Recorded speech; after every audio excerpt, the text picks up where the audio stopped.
2024 has come and gone, and they added 7 movies to the year-end list.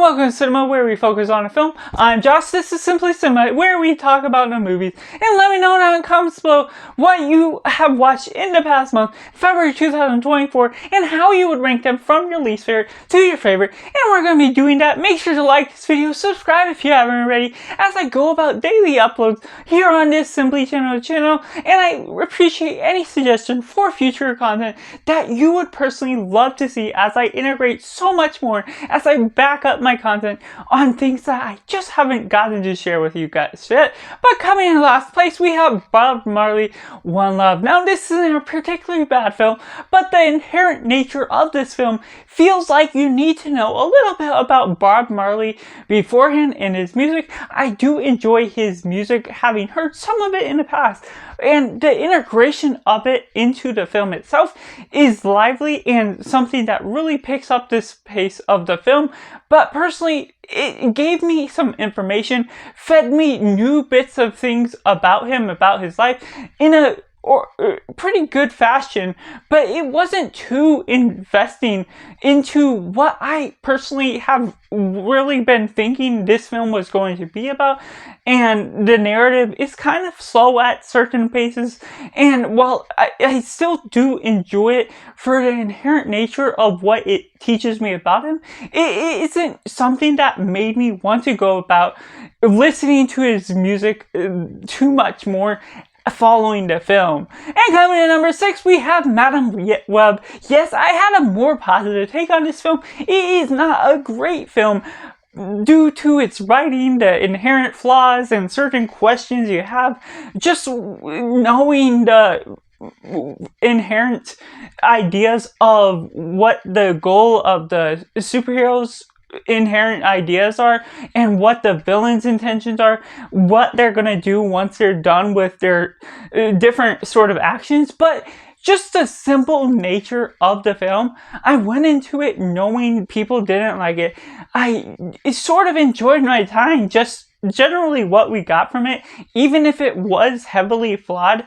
It was such a simple team-up story that's what I got out of it. It was a decent adventure, just girls getting to know each other and learning about their powers along the way. It definitely wasn't what the trailers advertised, but it was something that I didn't mind the time too much for at least having a one-time experience with this film.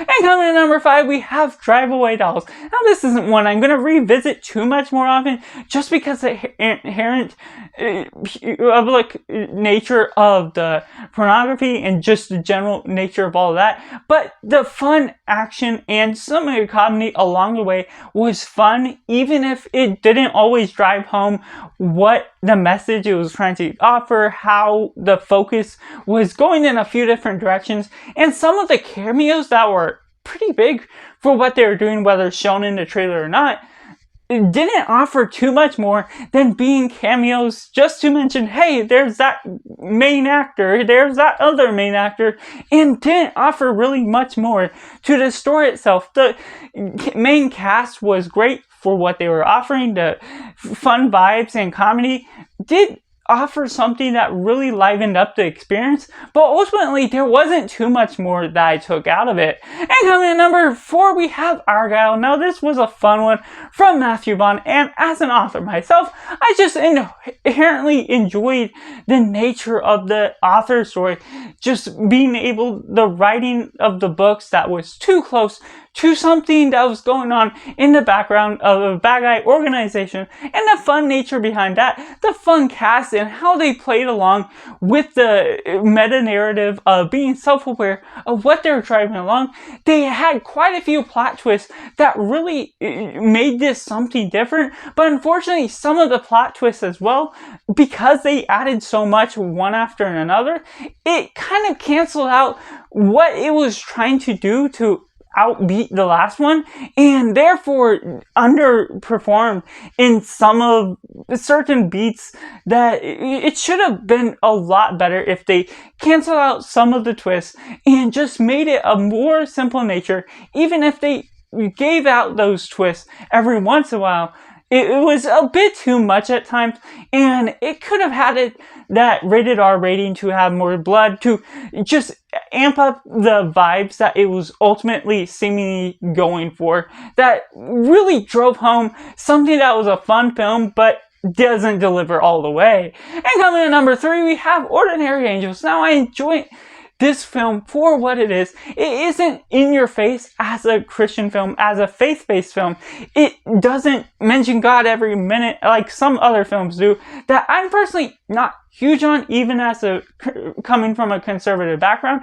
I do enjoy the vibe that it's going for. There's a couple integrations that I didn't expect, because normally the trailer seems to give off too much of the plot, and this wasn't entirely the case, because there's a few background details that I still got surprised by. I still got to learn more about this story based on real life, and the drive along the way, how they built up this story and made flawed humans as part of the inherent nature that were still Christians, built up something that was more down to earth, more realistic to the ideals of our Christian faith, of not always being perfect, not always being optimistic about every single thing, and ultimately having struggles that still have to work for, made it to be a great faith-based film that still stayed true to something that you might expect, as this is based on a true story as well.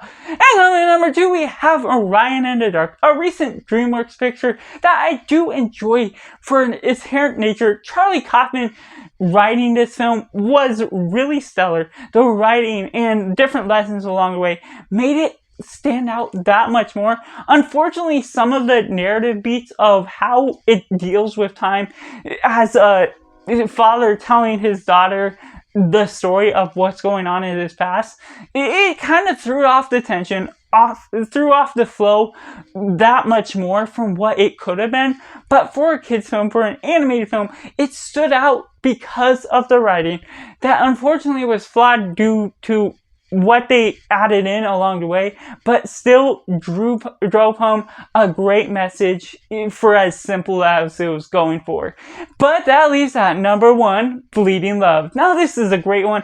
Just Ewan McGregor and Claire McGregor, a real life father and daughter, playing an acting duo in this film about alcoholism and their inherent nature of the past, how they get through different things, and just the intertwining of their relationship felt authentic, felt great because of their relationship in real life, how they dealt with different things for the story, that it's not based on a true story, but the road trip adventure built up some drama that was fantastic and really drove home what I was really hoping to get out of this film. It may not be one of the best films, but it is a fantastic film just in its inherent nature of being simple, of having those different story beats that is drama filled. It has its sweet moments. Having the bleeding love song was such a sweet tone to the nature of this film once they were singing it together, and just really had something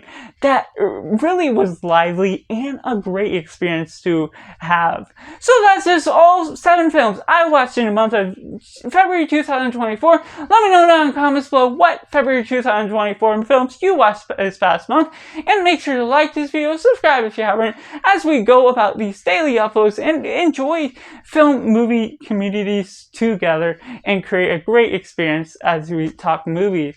So that's just all. Thank you for watching. Bye for now.